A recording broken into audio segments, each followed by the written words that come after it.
Bir gün ana öz oğlundan soruştu, ne düşünürsen?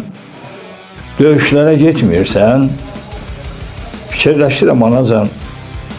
Axı nəyə fikirləşirsən? Vətənimizin dar günüdür. Bu vətən bizi çağırır.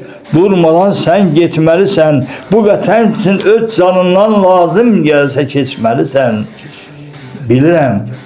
Bilirəm qorxaq deyilsən. Nər kimsən, igidimsən. Anacan, mən qorxaq deyiləm. Döyüşlərə də gedəcəyəm. Məgər onu sən görmürsən?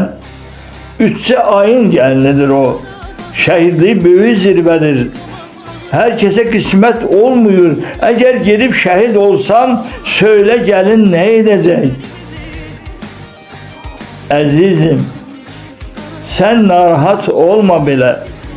Vətən məni səsləyərsə, arxasınca mən gələrəm.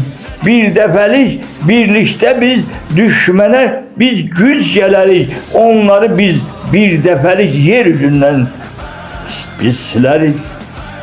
Bilirəm çox ürəklisən. Sən döyüşə getməlisən. Vuruşaraq qalib kimi ocağına dönməlisən. Ananın alnından öpüb yarını bərk qucaqladı.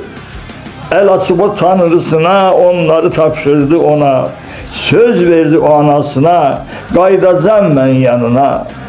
Döyüşlərə o yollandı.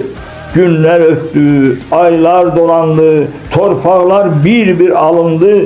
Vətən də dardan qurtardı. Bir gün ana gəlinə dedi, akşam narahat yatmışam. Cəhbədən çox narahatam.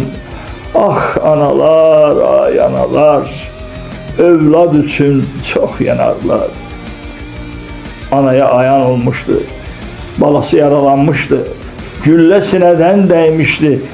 Nə yaxşı düşmən gülləsi ürəyindən yan keçmişdi.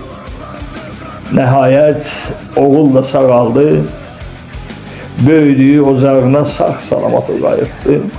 Qaydışıyla anasını zirvələrə o uzatdı. Can yoldaşı öz yarına qucaq açıb bağrına bastı.